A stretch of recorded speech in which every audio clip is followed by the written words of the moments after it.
Hello everyone, I hope you guys are doing great.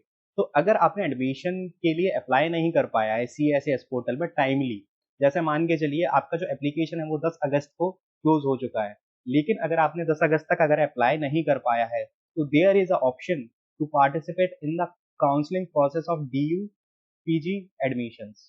Okay, आप CSAS portal में participate कर सकते हैं। आपके लिए एक स्कीम है जो कि मिड एंट्री स्कीम। यहाँ पर आप मिड एंट्री स्कीम में के थ्रू पार्टिसिपेट कर सकते हैं, जो कि चैप्टर 11 ऑफ CSAS PG में explain CSAS PG information brochure में एक्सप्लेन कर रखा है। ठीक है, अब हम बात करते हैं मिड एंट्री जो स्कीम है वो क्या है और किस तरीके से आप इसके लिए एलिजिबल होते हैं, किस तरीके से आपको इसके लिए रजिस्ट्रेशन करवाना है। तो यहाँ पर मेंशन कर रखा है कि candidate who failed to apply for CSAS PG 2023 within the stipulated time and are desirous of participating in CSAS PG 2023 can participate through the mid-entry window। यानी कि वो कैंडिडेट जिनने CSAS PG 2023 में time रहते apply नहीं कर पाया जब रजिस्ट्रेशन चल रहा था और वो बीच में से एडमिशन लेना चाहते हैं, बीच में से पार्टिसिपेट करना चाहते हैं, तो वो सभी कैंडिडेट्स जो हैं वो बीच में से भी पार्टिसिपेट कर सकते हैं यहाँ पर थ्रू मिड एंट्री विंडो।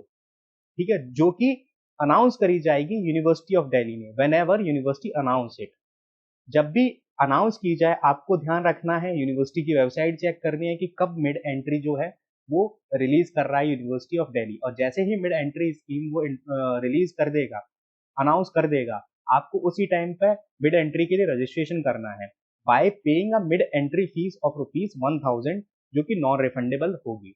जैसे ही आप 1000 आपको रजिस्ट्रेशन करके 1000 का पेमेंट करके आप मिड एंट्री जो स्कीम है उसके लिए एलिजिबल हो जाएंगे और फिर आप काउंसलिंग में पार्टिसिपेट कर सकते हैं। लेकिन यहाँ पर कंडीशंस हैं जो कि यहाँ पर मेंशन है। A candidate who applies to CSAS PG 2023 midway will not hold any right to claim the seat allocated to candidate who had applied to CSAS PG 2023 during the initial application phase। यानी कुल मिला के ये कहना चाहते हैं कि अगर कोई ऐसी सीट है जो उस कैंडिडेट ने जिसने शुरुआत में ही अप्लाई कर रखा था और उसको अलॉट हो गई है या उसको अलॉट हो जाएगी, ऐसी किसी भी सीट्स पर वो क्लेम नहीं कर सकते, या पुरानी सीट्स जो है जो अलॉट हो चुकी है उन पर मिड एंट्री वाला जो कैंडिडेट होगा वो क्लेम नहीं कर सकता। Allocation of seat to such candidate may be considered for subsequent rounds, यानी कि आगे जो राउंड्स आएंगे उनके लिए यहाँ पर वो एलिजिबल हो जाता है subsequent rounds if any, subject to the fulfilment of eligibility criteria, availability of seats in other CSAS PG rules. यानी कि अगर एलिजिबिलिटी क्राइटेरिया फुलफिल करता है और उसके बाद सीट अवेलेबल है तो सब्सिक्वेंट राउंड के लिए वो कैंडिडेट एलिजिबल हो जाएगा। लेकिन जो सीट्स ऑलरेडी अलॉट हो चुकी हैं, जो कैंडिडेट्स ऑलरेडी मिल चुकी हैं, भले ही चाहे यहाँ पर मिड एंट्री से कोई स्टूडेंट आया है उसके मार्क्स 250 है, लेकिन 230 पर कोई अगर सीट अलॉट हो चुकी है पहले तो उसको वो यहाँ पर क्लेम नहीं कर सकता, क्योंकि यहाँ पर ये मिड एंट्री स्कीम है तो पहले वाले स्टूडेंट्स से इनको कंपेयर नहीं किया जा सकता। जो सीटें बचेंगी सिर्फ उन्हीं पर एडमिशन रूल्स के अकॉर्डिंग वो कैंडिडेट एलिजिबल होगा।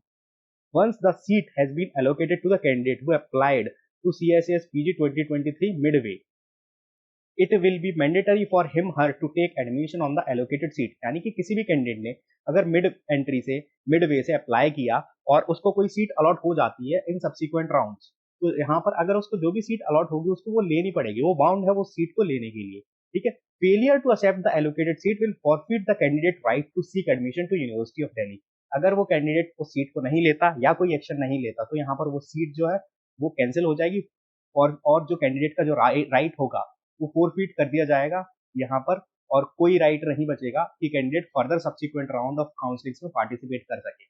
The seat allocated in a particular allocation round will be final and will not B upgraded in any subsequent allocation rounds. यानी कि अगर आपको कोई सीट मिली है तो फुल एंड फाइनल होगी, उसके बाद ना ही अपग्रेडेशन होगी और ना ही कुछ और।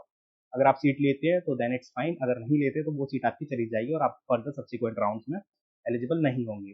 Mid entry will only be consider after successful remittance of the mid entry fees. यानी कुल मिला के आपको जो प्रॉपर फीस जो है 1000 रुपीज की वो यहाँ पे पे करनी है, then only you will be eligible for applying as per mid entry scheme और मिड एंट्री जो प्रोसेस है उसके थ्रू। Merely applying through mid entry does not guarantee a seat through CSAS PG portal. ये तो आप सभी को पता है कि अगर आप अप्लाई करते हैं तो इसमें कोई गारंटी नहीं है कि आपको सीट मिल जाएगी, क्योंकि इस पर ये डिपेंड करता है अवेलेबिलिटी ऑफ सीट्स, आपकी एलिजिबिलिटी क्राइटेरिया और अदर फैक्टर ऑल्सो।